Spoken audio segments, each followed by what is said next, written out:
पहिलीकडे गेले, तेथे परतून पाहिले. तव ते उदकची आटले, काही नाही. वृत्ती शून्य योगेश्वर, त्यांचा पाहावा विचार. दास म्हणे वारंवार, किती सांगो. इति श्री दासबोधे गुरु शिष्य संवादे. चंचल नदी निरूपण नाम समास सप्तम. गुरुर्पणस्तु राजादिना सद्गुणा सिद्धरामेश्वराय. बरं, ठीक आहे, ठीक आहे. तर बघा, समर्थांनी चंचळ नदीचं वर्णन केलं आहे. बघा, पूर्ण समास तुम्ही ऐकला आहे. आणि शेवटी समर्थ असं सांगतायत, उगमा पहिलीकडे गेले. काय आहे नेमकं ते? उगमा पहिलीकडे गेले, तेथे परतून. आणि बघा, उगम म्हणजे आता जिथे आहे तिथून मागे मागे मागे गेलेले आहेत किंवा जायचे आहे. आणि मागे मागे गेल्यावरती तुम्ही कुठे पोचताय? तर जिथून सुरुवात झाली तिथे पोचताय. मागे जायचं म्हणजे काय? तर जिथे सुरुवात आहे, जिथे प्रारंभ झाला आहे, तो जो उगम आहे तिथे पोचताय तुम्ही. बरं, तिथे पोचून सुद्धा चालत नाही आहे. तिथे पोचल्यावर त्याच्या पलीकडे दृष्टी तुमची गेली पाहिजे. त्याच्या पलीकडचा विचार तुम्हाला कळला पाहिजे. उगमाच्या पलीकडचा विचार कळला पाहिजे. लक्षात घ्या. उगमा पहिलीकडे गेले, तेथून परतून. तेथे परतून पाहिले, तव ते उदकची आटले, काही नाही. आलं लक्षात? आणि त्या प्रवाहात मागे मागे मागे मागे तुम्ही गेलात मुळापर्यंत आणि पलीकडे जाऊन उभे राहिलात. मग परतून पाहिलं तर तुम्हाला दिसतं की जो प्रवाह आपण अनुभवला तो प्रवाहच नाहीसा झालेला आहे. लक्षात घ्या. आणि मग काही नाही असं तुमच्या प्रचितीला येत आहे. प्रचितीला येत आहे. काय प्रचितीला येत आहे? की काही नाही.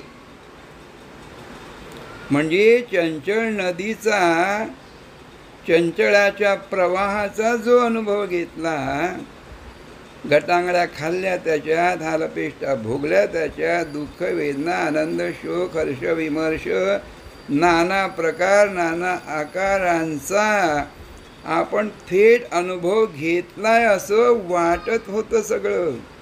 पण मागे मागे मागे मागे जात उगम गाठलेला आहे, जिथून प्रारंभ झाला तो.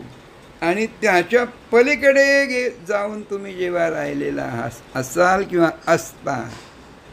कोण असतं? संत पुरुष, साधू पुरुष, साक्षात्कारी पुरुष, संत महानुभाव. पलीकडे गेल्यावरती, मागे वळून पाहिल्यावरती त्यांना असं कळतं की काहीच नाही असं आहे उगमाच्या पलीकडे. म्हणजे चंचळ नदी नाहीच, नव्हतीच. येतंय लक्षात? समर्थ तुम्हाला कुठे तुमचा दृष्टिक्षेप जावा असं समर्थांना वाटते. काय तुम्ही समजून घ्यायचं आहे की हे जे काही आता तुम्ही अनुभवित आहात त्याला सत्याचा, वास्तवाचा काही स्पर्शच नाही आहे. म्हणजे काय आहे? तर हा केवळ कल्पनाजन्य अनुभव आहे. तुम्ही त्याला म्हणता प्रपंच. काय म्हणता? प्रपंच. आणि त्याचा अनुभव तुम्ही घेता आणि तो खरा वाटतोय.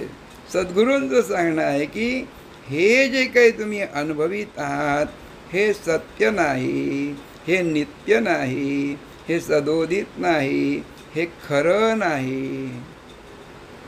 मग खरं काय आहे? खरं काय आहे?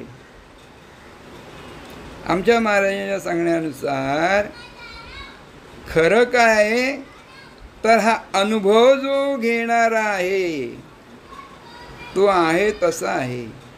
त्याने जे अनुभवलेलं आहे ते खोटं आहे. चंचल नदीचा प्रपंचाचा अनुभव तो ज्याने घेतला आहे ना तो अनुभव खोटा आहे. पण अनुभव घेणारा म्हणून जो आहे तो मुळाचं मूळ आहे.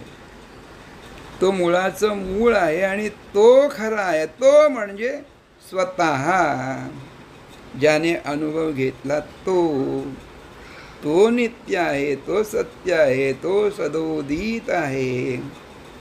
मग अनुभवलेलं जे काय आहे ते सगळं चंचळामधलं आहे, चंचळ नदीतलं आहे. आणि ज्याने अनुभव घेतला तो निश्चळ आहे, निश्चळ आहे. याच दशकामध्ये मागे आपण पाहिलं ना, अंतरात्मा चंचळ आहे.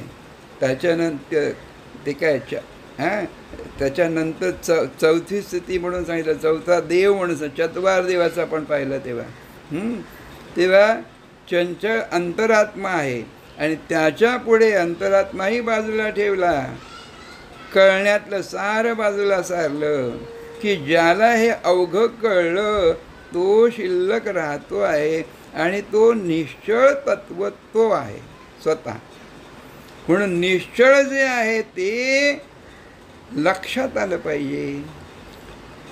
निश्चळ तत्व जे आहे ते ध्यानात आलं पाहिजे. आणि ते ध्यानात आलं की तुम्हाला कळतं की ते आपणच आहोत, आपले स्वरूप ते आहे. स्वानंद म्हणून जो आहे, स्वरूपानंद म्हणून जो आहे, आपला आनंद स्वतःचा, निजस्थितीचा, आत्मस्थितीचा, आत्मप्रचितीचा तो आपण स्वये आहोत. निजांगे स्वरूप ज्ञान, निजांगे स्वरूप ज्ञान व्हायला पाहिजे.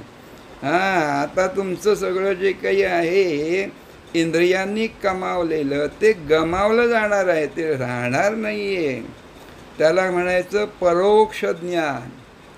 हे जे काही आहे तुमचं आमचं आताचं हे अवघं ज्ञान म्हणून आम्ही जे भोगतो आहोत ते आहे परोक्ष ज्ञान.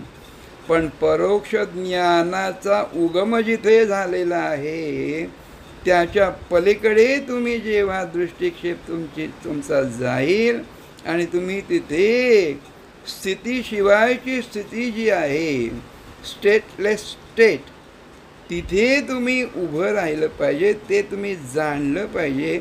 मग ते जेव्हा तुम्ही जाणता तेव्हा त्याला म्हणतात अपरोक्ष ज्ञान.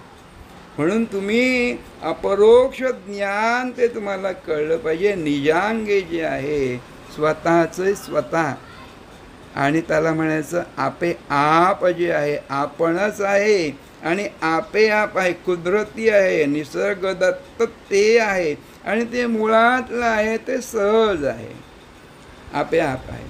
तर ते कळलं पाहिजे. ते चंचळ अवघे आहेसे व्हायला हवे. आणि चंचळ जिथे निर्माण झाले ते मूळ तुम्ही गाठले पाहिजे. कारण मुळाचे मूळ तुम्ही स्वतः असता, स्वतः आहात.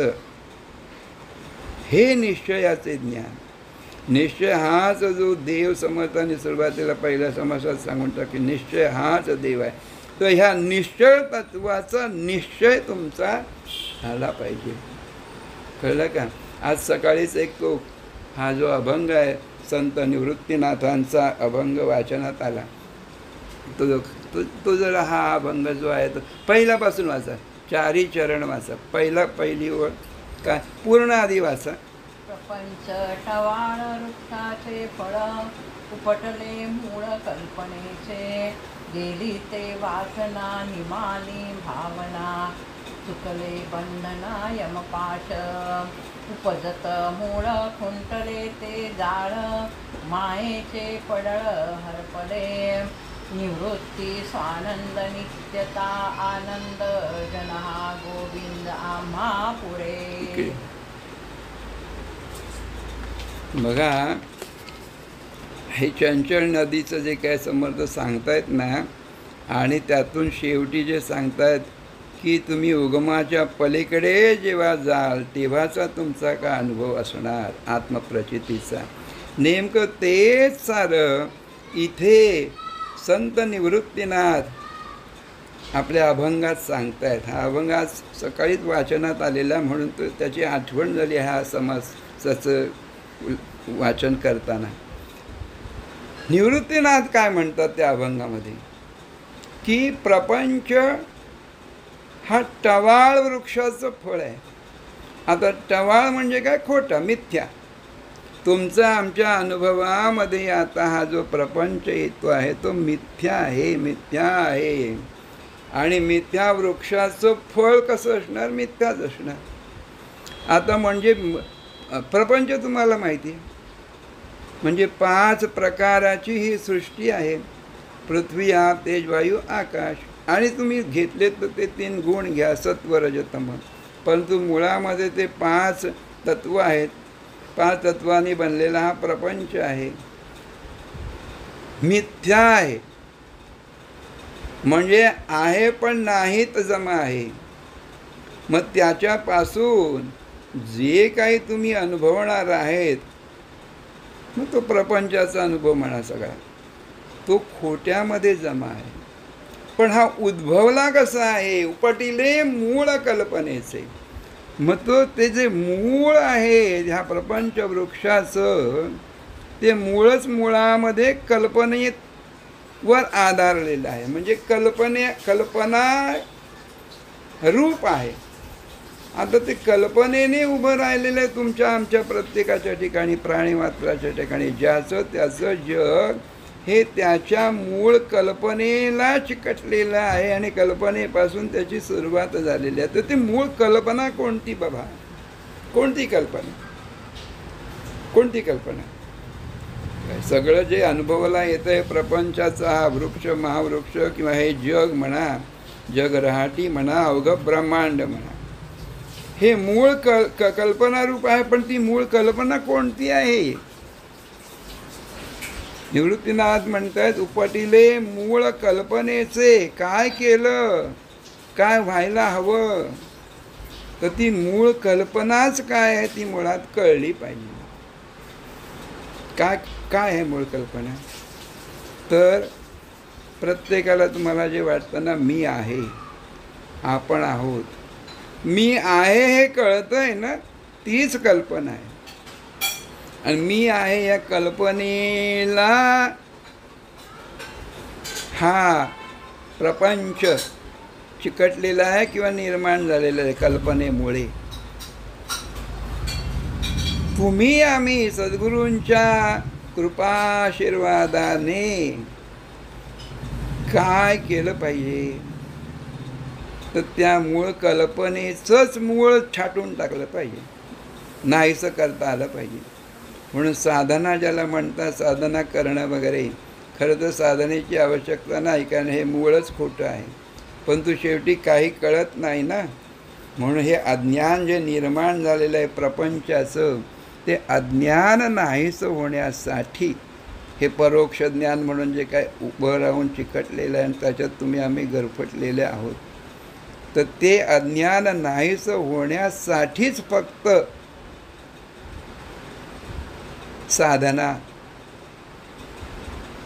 साधनेची गरज आहे. म्हणून नाममंत्र म्हणा किंवा ध्यानधारणा म्हणा किंवा हे भक्तिभजन म्हणा, हे त्यासाठी आहे की बाबा तुझी जी मूळ कल्पना आहे आपण आहे ती निमाली पाहिजे. आणि मूळ कल्पना नाहीशी झाली की मुळाचं मूळ जे निश्चळ आहे ते आपोआप उघड होणार आहे. म्हणून निवृत्तीनाथ स्वतःची आत्मप्रचिती सांगतायत की हा जो काही अनुभव आहे आयुष्याचा, जीवनाचा, प्रपंचाचा, तो मिथ्या वृक्षाचं फळ आहे हे मला कसं कळलं? तर मी मूळ कल्पना जी आहे ती मूळ कल्पना उपटून टाकली. आता उपटिले मूळ कल्पनेचे, ती उपटली कल्पना. मूळ म्हणजे काय केलं की मी जे मुळात मला कळतंय मी आहे म्हणून, तेच मी खोटं आहे हे जाणलं. म्हणजे मी खोटं आहे कळलं, प्रपंच तिथेच टळला, नाहीसा झाला. त्याबरोबर काय झालं? तो मीपणा जेव्हा गळून पडला, मग पुढचं चरण बघा, गेली ते वासना निमाली भावना. आणि असं झालं, इच्छा वासना नाहीशा झाल्या. मग मीपणाला चिटकून तुमच्या आपण असावं अशी जी आहे इच्छा वासना, आणि त्याला चिटकून सगळं जे काही लागतं त्याची गरज निर्माण झाली, ते सगळं त्या मूळ कल्पना नाहीशी झाल्यावर अवघं नाहीसं झालं. आणि निमाली भावना नाहीशी झाली. म्हणजे हर्ष विमर्श दुःख क्लेश नाती गोती आणि हा जो काही जंजाळ निर्माण झाला आहे तो नाहीसा झाला. निमाली म्हणजे तिथल्या तिथे विरून गेली. आणि त्यामुळे जे भय निर्माण झालेलं होतं, कोणतं भय असतं प्राण्याला कोणत्याही, तर मृत्यूचं भय असतं. ते मृत्यूचं भयच नाहीसं झालं, कारण मुळात आपण आहोत हे कल्पनाच तिथे नाहीशी झाली. मग पुढचं चुकले बंधना यमपाश, म्हणजे बंधन म्हणून उभं राहिलं होतं ते बंधनच नाहीसं झालं. आणि यमपाश नाहीच, मृत्यूची भीती नाहीशी झाली. मृत्यू नाहीच हे कळलं. का बरं? कारण मूळ कल्पना कोणती आहे? जन्म खोटा हे कळलं. आणि जन्म खोटा कळल्यामुळे मृत्यू तिथे नाहीच, मृत्यूची ही कल्पना नाहीशी झाली. मग बंधन कोणतं उरलं नाही. आपण स्वतः बंधनातीत आहोत, बंधनाच्या बाहेर आहोत. आपल्याला कोणतंही बंध नाही, पाश नाही. स्वरूप स्वतंत्र आहे हे लक्षात आलं. आता बघा तिसरा चरण जो आहे, याच पहिले दोन पुन्हा लक्षात घ्या. काय म्हणतात? काय? प्रपंच टवाळ वृक्षाचे फळ उपटिले मूळ कल्पनेचे, गेली ते वासना निमाली भावना, चुकले बंधना यमपाश. त्याच्या पुढचा जो चरण आहे, मग काय झालं? उपजत मूळ खुंटले ते जाळ मायेचे पडळ हरपले. आता उपजत मूळ खुंटले असं वाचा, किंवा उपजत मूळ खुंटले ते जाळ मायेचे पडळ हरपले असंही वाचा. दोन्ही प्रकारे वाचलं.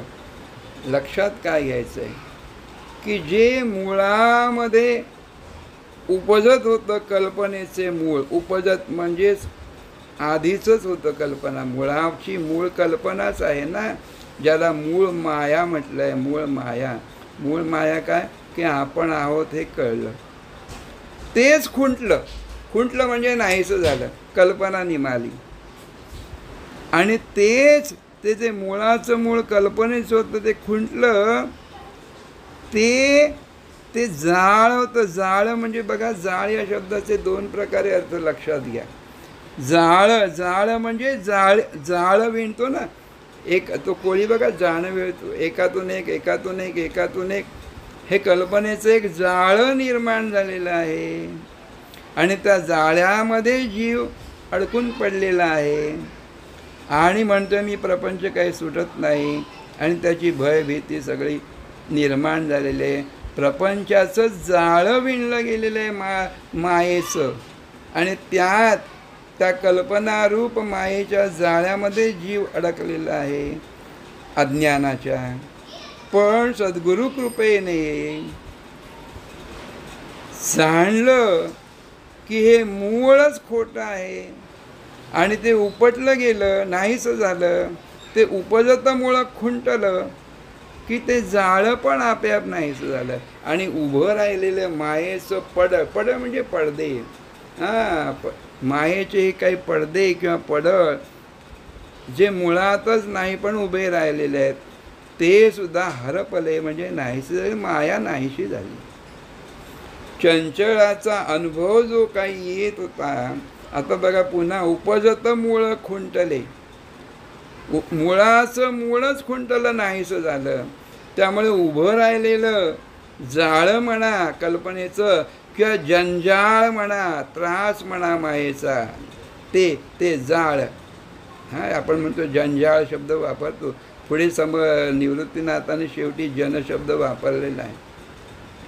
ह्या अवघ्या जनाचा, प्रपंचाचा म्हणून जो काही जाळ उभा राहिलेला आहे, कल्पनेचा, आणि त्रास वाटतोय, तोच नाहीसा झाला. तिथल्या तिथे मागे परतून पाहिले तर तो काहीच नाही असं तिथे कळलं. मायेचं पडळ हरपलं, नाहीच झालं. आणि माया नाहीशी झाल्याबरोबर तिथे उरलं कोणतं? स्वरूप, जे आपेआप आहे. स्वरूप उरलं. तो जाणीवेचा जाणता ज्याला आमचे महाराज म्हणतात, म्हणजे जो मुळात आहे स्व म्हणून, तो तिथे उरला. मग त्याला तिथे चौथ्या शेवटच्या चरणामध्ये निवृत्तीनाथ म्हणतात की निवृत्ती स्वानंद, नित्यता आनंद, हे तिथे उरलेलं आहे. निवृत्ती अवघ्या चंचळाचा जो अनुभव आहे, मूळ कल्पनेचा आपण असल्याचा, ती वृत्ती तयार झाली आहे. पण ती मूळ कल्पनाच नाहीशी झाली, म्हणजे ती निवृत्ती झाली, वृत्तीरहित झाला. आणि स्व उरला तिथे स्वानंद आहे. केवळ आपला स्वरूपानंद तिथे आहे, जो नित्य आहे, सदोदित आहे. आणि त्या नित्यतेचा आनंद केवळ आपला आपण जो आहे तो आहे. बरं, आता पुन्हा आणखी एक लक्षात घ्या. आपण जे म्हणतो ना, सर्व चराचर भरून उरला, म्हणतो ना आपण कसे आहोत, तो परमात्मा कसा आहे, सद्गुरू कसा आहे, जो सर्व चराचर भरून उरलेला आहे. हे म्हणताना किंवा हे गाताना किंवा अनुभवताना काय लक्षात घ्यायचं आहे की ती स्थिती आहे ती निवृत्ती स्थिती आहे, ती स्वानंद स्थिती आहे. कारण काय तर तिथे मी पण नाहीसं झालं पाहिजे, जे कल्पनेतलं आहे. आणि सर्वपण जे आहे ते उरलं पाहिजे. मी हा मिठाचा खडा आहे, एवढं लक्षात ठेवा. स्वरूपानंदाचा नाश कुठे होतोय? तो मिठाचा खडा उभा राहतो, तेव्हा सगळं नासून जातं. ते ती मूळ कल्पना नाहीशी झाली मीपणाची, की स्वरूपाची स्वरूपस्थिती तिथे उभी राहते, जी सत्य नित्य आहे, जी स्वानंदाची स्थिती आहे. आणि मग जे निवृत्तीनाथ शेवटी काय म्हणतायत बघा, ते फार महत्त्वाचं आहे. काय म्हणतात? जन हा गोविंद आम्हापुरे. आता तुम्ही म्हणा, जन हा गोविंद आम्हापुरे. जनाला गोविंद म्हटलेलं आहे, परमात्मा म्हटलेलं आहे. गोविंद म्हणजे काय? गो म्हणजे इंद्रिय, आणि इंद्रियांचं विंदन करून, म्हणजे त्यांची जी काही कल्पनेने उभी राहिलेली स्थिती गती आहे, त्यांचं विंदन करून जो मागे उरलेला आहे तो गोविंद आहे. त्या गोविंद म्हणजे इंद्रियांचं कार्य एकदा जाणलं आणि ते कसं खोटं आहे कळलं, की तुम्ही त्यांच्या अतीत होता, त्यांच्या बाहेर होता, मग तुम्ही स्वतः गोविंद होता. आणि जन हा गोविंद जेव्हा निवृत्तीनाथ म्हणताय की माझ्या अवतीभोवती जन म्हणून जे काही माझ्या अनुभवाला येत आहे ते माझ्या ज्ञानाचं रूप आहे, हे मला कळलं. जे जन जे आहे ते मुळात विजन आहे, हे कळलं. त्यामुळे तो जन आता मला गोविंद स्वरूप वाटतो आहे, म्हणजे माझं स्वरूपच ते आहे. म्हणजे अवघं सर्व चराचर जे आहे ते माझं स्वरूप आहे. जन हा गोविंद आम्हापुरे. मीपणा नाही आहे, एवढं लक्षात घ्या. मीपणाशिवाय जे जन अनुभवाला येत आहे माझ्या, ते माझंच स्वरूप आहे, हे तुमच्या लक्षात यायला पाहिजे. मग तुम्हाला तो कोण बरं, तो भक्त प्रल्हाद जो सांगतोय त्याचा अनुभव, किंवा संत आपले रामकृष्णांचा अनुभव काय, तो तुमच्या लक्षात येणार आहे. भक्त प्रल्हादाने काय सांगितलं त्यांना? काय म्हणाला भक्त प्रल्हाद, की कुठे तुझा नारायण असं विचारलं. त्या प्रश्नाचं उत्तर त्याने काय दिलं? माझा नारायण सर्व चराचरामध्ये आहे, कुठे नाही. मी जिथे पाहतो तिथे माझा नारायण आहे. वस्तू मात्रात प्राणी मात्रामध्ये माझा नारायण आहे. बघा, लक्षात घ्या. परमात्मस्थिती आत्मस्थिती लक्षात यायला पाहिजे. आणि तुम्हाला रामकृष्णांचंही तेच सांगतो. रामकृष्ण त्यानं सर्व चराचरामध्ये जे आहे ते अवघं परमात्म स्वरूप आहे ह्याचीच अनुभूती सत्य नित्य येत होती. त्यांची पूजासुद्धा स्वतःची पूजा व्हायची. समोर मूर्तीची पूजा करता करता ती स्वतःची पूजा करत असत असं सांगतात. ज्यांनी तिथे प्रत्यक्ष पाहिलं त्यांना ते. आणि एक लक्षात घ्या, कोण स्वतः रामकृष्णानेच सांगितलेलं किंवा रामकृष्णांचा अनुभव काय, की निसर्गातल्या वेगवेगळ्या गोष्टी पाहता पाहता त्यांचं भान हरपून जायचं हो. म्हणजे एखाद्या वेळी सूर्योदय पाहता पाहता सूर्योदय पाहता पाहता पाहता त्यांना तिथे जाणी त्यांची हरपून जायची आणि ते निश्चेष्ट पडायचे भूमीवर. का बरं? कारण ते अवघं साक्षात्कार जो आहे तो साक्षात्कार त्या प्रभूचा आहे, आत्मस्वरूपाचा आहे. आणि तिथे त्यांची समाधी लागायची. म्हणजे जे पाहत असत, अनुभवित असत, त्या प्रत्येक क्षणाला ती त्यांची मुळाची स्थिती त्यांना तिथे जाणवायची आणि ते समाधीस्थ व्हायचे. म्हणून इथे जे म्हटलेलं आहे निवृत्तीनाथांनी काय म्हटलेलं आहे, की जन हा गोविंद आम्हा पुरे. आता आम्हाला दुसरं काही अनुभवायचं नाही आहे. आम्हाला सहज अवतीभोवतीचं हे स्वरूप कळत आहे. ते स्वरूप आम्हाला गोविंदासारखं आहे. तर निवृत्तीनाथांचा तोच स्वानंद होता, नित्यता आनंदाचं.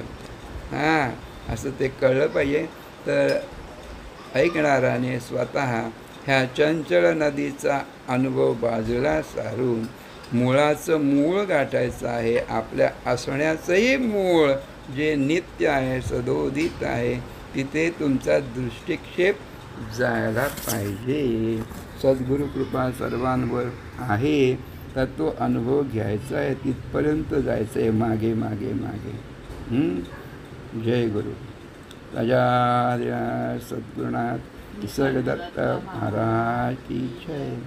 राजा सद्गुरुनाथ सिद्धरामेश्वर महाराज की जय.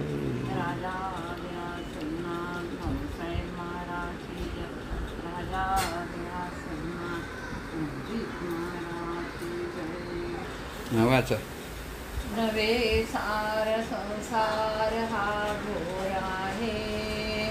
मना सजना सत्य शोधून पाहे. जनी विष खाता पुढे सुख कैसे. करी रे मना ध्यान या राघवाचे. कितवा आहे हा? 66 इकडे शेवटचा. बघा, मनाचा श्लोकसुद्धा ना अगदी अनुरूप आलेला आहे आताच्या ह्या विवेचनासाठी. काय म्हणतात समर्थ? नव्हे सार संसार हा घोर आहे. हा जो संसार, हा जो प्रपंच आहे ना, याच्यात सार काय नाही. हा सगळा अवघा घोरच आहे नुसता. आणि ह्याच्यातून बाहेर पडायचं असेल तर मना सज्जना एकच कर, सत्य शोधून पाहे. सत्य काय आहे ते तुला शोधता आलं पाहिजे, ते तुला शोधायचं आहे. कारण हे अवघं जे आहे ना ते विषरूप आहे हो. हा प्रपंचाचा वृक्ष जो आहे ना तो विषरूपच आहे. जनी विष खाता पुढे सुख कैसे. ह्या प्रपंचातच राहिला तर तुला हा विषाचाच अनुभव येणार आहे. तुला सुखाचा अनुभव, अमृताचा अनुभव येणारच नाही, शक्यच नाही. आणि म्हणून तू काय कर, करी रे मना ध्यान या राघवाचे. तर हा जो राघव आहे, स्वरूप जे आहे, मूळ परमात्मा स्वरूप आहे, सद्गुरु स्वरूप जे आहे, त्याचं तू ध्यान कर. त्याचं ध्यान कर म्हणजे स्वध्यानामध्ये निमग्न हो. स्वध्यानामध्ये निमग्न हो. कशासाठी? कारण ह्याचं मुळाचं मूळ जे आहे ते याच्यात नाही आहे. मूळ याच्या पलीकडे आहे. आणि पलीकडे जे आहे ते राघवाचं स्वरूप आहे. ते तू जाण, ते तू ओळख, ते तुझं स्वतःच राघव म्हणण्यासाठी आहे. देव म्हणा, भगवान म्हणे म्हणण्यासाठी आहे. पण ते तुझं स्वतःचं स्वरूप आहे.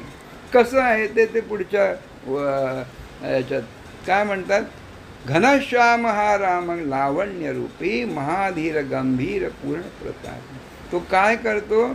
करी संकटी सेवकाचा कुळावा. बघा, भक्त प्रल्हाद आठवा. संकटामध्ये भक्ताचं रक्षण करतो तो. आणि म्हणून काय कर? प्रभाते मनी राम चिंतित. आता प्रभाते म्हणजे कुठे? प्रभाते म्हणजे कुठे? की तुला तुझी जिथे आठवण होते आपण असल्याची, ती प्रभात आहे. मग ती कधीही होते, काय झोपेतून जागा झाल्यावरच नाही. तुम्ही जिथे असाल तिथे कुठेही तुम्हाला स्वतः आपण आहोत ते कळतं ना, तिथे तिथे तो मूळ राम आहे. प्रभाते मनी, तिथे तो राम आहे.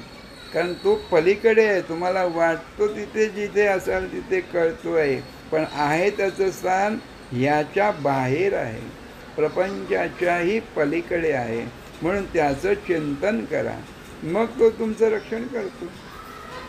आता बघा, याच्या पुढच्या ज्या चरणामध्ये, श्लोकामध्ये काय म्हणतं समर्थ? बळे आगळा राम कोदंडधारी, महाकाळ विक्राळ तोही थरारी. काय आहे कळलं पाहिजे. काळ कुठे उभा राहतो? जिथे तुमच्या मीपणाला सुरुवात झाली ना, अहंभावाला, अहंकाराला, तिथे काळ उभा राहिलेला आहे. आणि मी पण जेव्हा तुमचं गळून पडलं, तिथे काळ नाहीचा होतोय. काळ म्हणजे काही नाही, तुमच्या अहंभावाने मी आहे म्हणून जे काही कळून घेतलं आणि तिथे सुरुवात झाली त्या काळाला, आणि तिथे काळाला सुरुवात झाली, त्यामुळे मृत्यूचंही भय तिथे उभं राहिलेलं आहे. पण एकदा तुम्हीच ह्या सर्व सीमारेषांच्या बाहेर पडता, सर्व मर्यादांच्या बाहेर पडता, म्हणजे प्रपंच म्हणून जे उभं राहिलेले वृक्ष, महावृक्ष, जे काय म्हणाल तुम्ही, जे भयकारी आहे, विनाशकारी आहे, तुम्हाला जे काय ते दुःखद वाटतंय, त्याच्या तुम्ही बाहेर पडता. म्हणजे ते मीपणा सोडून देता, अहंकार सोडा, अहम म्हणून जे जाणीव वाटते ती तुम्ही सोडून देता. म्हणजे तुम्ही या चंचळाच्या पलीकडे जाऊन उभे राहताय. तेव्हा महाकाळ विक्राळ तोही तुम्हाला घाबरून थरथरायला लागतोय, तुम्हाला तो घाबरतो.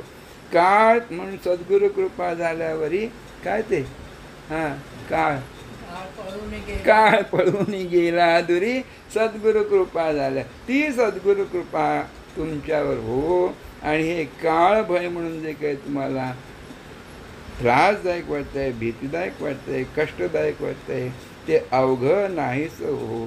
तो काळ तुमच्या पुढे निष्प्रभ होतो. तो ते कसं आणि काय, त्याची प्रचिती तुम्हाला यावी, आत्मप्रचिती तुम्हाला यावी. जय गुरु राजा. आणि तुम्ही निवृत्तीनाथांचा अभंग तुम्ही आता ऐकलेला आहात. स्वतःच निवृत्ती, स्वतःच आपलं असणं हे कसं निवृत्ती स्वरूप आहे. निवृत्ती स्वरूप, वृत्तीरहित आपलं कसणं, आपलं असणं कसं आहे. आणि तुम्ही ते नाथाचे नाथ तुम्ही कसे आहात, निवृत्ती नाथ तुम्ही स्वयंनियांगे कसे आहात, ते तुम्हाला कळावं. कळतोच, निश्चय घ्या फक्त. जय गुरु राजा सद्गुरुनाथ निसर्ग दत्त महाराज की जय.